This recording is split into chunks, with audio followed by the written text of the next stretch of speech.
Back in 2016, when Overwatch 1 was first released, I actually had a lot of fun with it. Considering the fact that I have over 3,000 hours in Team Fortress 2, it kind of went hand in hand for me because it reminded me of League of Legends and Team Fortress 2 with its abilities and its ultimates as well.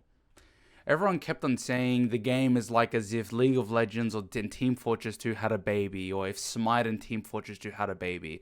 But no one really said the Smite because that game's really garbage, so I've roughly played it for, I'd say, around 2 years. I was more interested in the Rule 34 side of things before the game even released, but I kind of got de-interested with the game right around Brigitte was introduced. And a lot of people thought so as well, because around that time, a lot of people stopped playing the game. I don't know if it was because of the fact that she was too overpowered. I think so. But it was also around this time that I despised the community as well at the time. I felt like it was filled with so many people who were just like, they thought they were the best. It was some diamond idiot. Or I would get some ego like Mercy main who would like heal her Roadhog like main e-boyfriend. And her reasoning for not healing me was the fact that, quote, there were health packs on the map. Yeah, thank you, idiot. And let's be real, her boyfriend most probably looked like Roadhog in real life, but, you know, I digress. Now, when I say Overwatch died out, I realistically mean that it kind of fell out of mainstream. Now, there was the Overwatch League, the OWL, which was kind of popular for the longest time. I think what really killed that was most probably this performance by DJ Khaled. I'm the one, yeah! Shout out DJ Envy in the building! Let's go! New York! Sing it!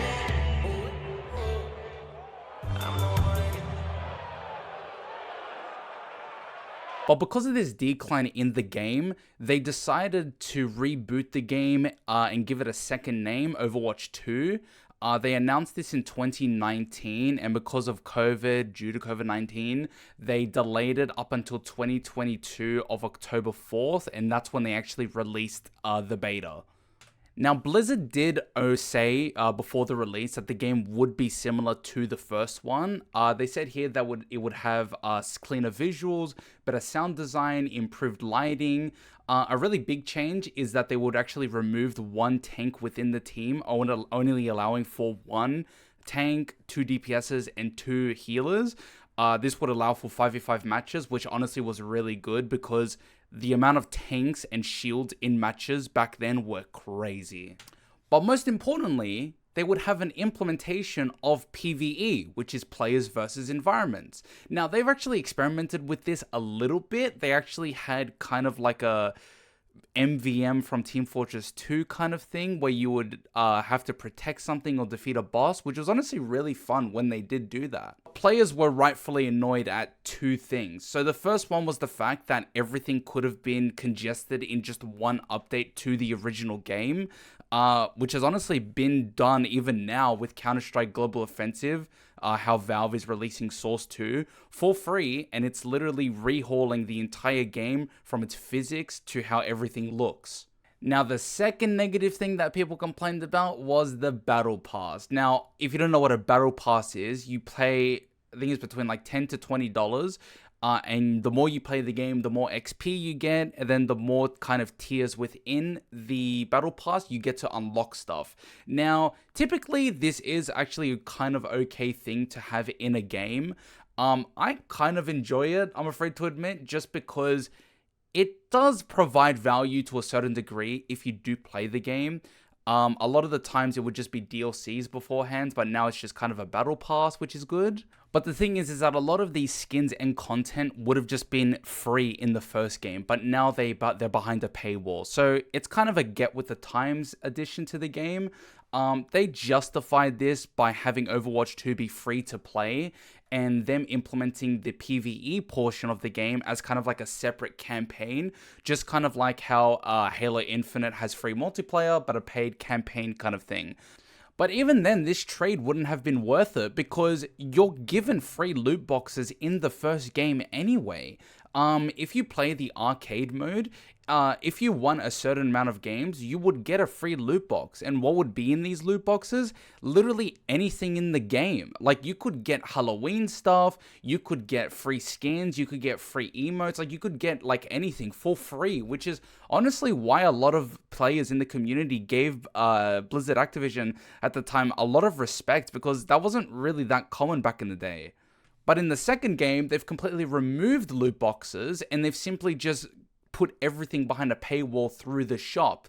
So if you want any skin, you have to wait for it to be in the store, and you have to pay a lot of money. Cha-ching! But as with most AAA developers, people forget pretty easy, and once the game was actually released, people just played the game and were having fun, which it was kind of good. There were a few issues that were quickly ironed out, a few bugs and glitches, but I mean, other than that, it was pretty fun. The fact that they did remove that tank was really a game changer, and that honestly made the game a lot of fun, really good. Now, PvE didn't release with the multiplayer launch, and they justified this by simply saying that it was going to take too much time, and that they didn't really have enough time to work on both the multiplayer portion as well as the PvE. But honestly, people didn't really mind, because they were just happy that they were getting anything, considering the fact that Overwatch 1 was a really good game and was seemingly ruined just by, community and just its poor development choices. So they were honestly really happy to wait. Now, why are we talking about this? Well, fast forward to yesterday, Blizzard had a live stream where they showcased the Overwatch 2 2023 roadmap. They announced, shocker, that the PvE would not be releasing. Now, when's the last time a AAA developer lied just for money? Come on, guys, let's be real. Now, they did justify this by saying that they wanted to really focus on the core game, which was the multiplayer aspect, considering that's what everyone wanted to begin with, which it is fair. This was said in this clip here. And so we're left with another difficult choice. Do we continue to pour all that effort into PvE, hoping that we can land it at some point in the future? Or do we stick with this set of values that we've aligned on and focus on the live game and focus on serving all of you? With everything we've learned about what it takes to operate this game at the level that you deserve, it's clear that we can't deliver on that original vision for PvE that was shown in 2019. What that means is that we won't be delivering that dedicated hero mode with talent trees, that long-term power progression. Those things just aren't in our plans anymore. Now, I'm not trying to be rude here, but I don't know why the guy on the left has his beauty cam filter set to 100. Like, I literally can't even see his pores. It's crazy. It must be some new Korean skin treatment. But hey guys, come on, the main reason why we even made this game to begin with, it's not like you could have gotten everything for free anywhere in the first one. Go fuck yourself, how about that? Now, everyone was disappointed when they first heard this, because, it kind of did seem cool what they were trying to make. If you guys have actually seen the gameplay, it's really cool. Everyone was disappointed when this was announced, because what they were trying to do sounded really cool. I'll show some gameplay here, but it kind of reminds me of Borderlands talent trees type things. Have a look. You can play the same hero in so many different ways. Now with the skill tree, you can have fun every night doing different things and kind of experimenting. Yeah, the talent system is really deep and rich, and every single hero has different trees. You might open up 76's tree, and as you're leveling and picking new talents, you're starting to feel your hero change. We've had some pretty hilarious versions of the healing one where his biotic field travels with him. It also repulses enemies. We called it the snowplow build, where 76 is running through spaces, pushing enemies away from them. It's equivalent of a parent dangling keys in front of a child and then just whipping it away so that he just gets disappointed and cries. It's why did you even promise it in the first place, you liar? And now let's be real, is this the developer's fault or is this the executive's fault? Because let's be real, it's most probably the executive's fault. They saw how much money the base multiplayer game was already making, and they're like, well, why would we spend money on a game that's essentially not going to yield us as much profit? Because remember, battle passes and skins make companies a lot of money. And let's be real, companies just simply do not like single player games. This was obvious with the first Star Wars game, Fallen Jedi, where that wasn't even really going to be made until someone actually, had to get on their hands and knees to convince an EA executive. Same thing with Titanfall 3. I mean, the list kind of just goes on. So I can't put too much fault on the developers themselves, because at the end of the day, they're just answering to their boss. And regardless whether or not they're a game director, someone still does pay their bills. But with that being said though, don't say stupid things like this. Yeah, and I really can't say enough about how much we've learned over the past 8 months or so.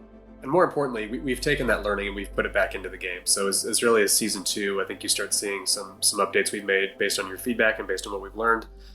We've been changing all of our systems. We've been adjusting hero balance way more frequently, constantly revisiting the roadmap behind the scenes to make sure that what we're planning to deliver is going to be great for everyone out there. Now, don't get me wrong. I'm sure they've learned plenty within 8 months, because this is technically a new game. But are you seriously going to tell me that from 2016 to 2022, you haven't learned a single thing on how the game should be, and it's taking you a new iteration to implement changes that should have been in the game for fucking day one? Yes, you've added new maps. Yes, you've changed it to 5v5. Yes, you have removed a tank. Therefore, you've had to essentially tweak every single tank's abilities as well as the amount of damage that they do. But really? 8 months? 2016? What? Now, obviously, Activision-Blizzard is justified in this decision. At the end of the day, they're paying the bills. They can decide whatever they want.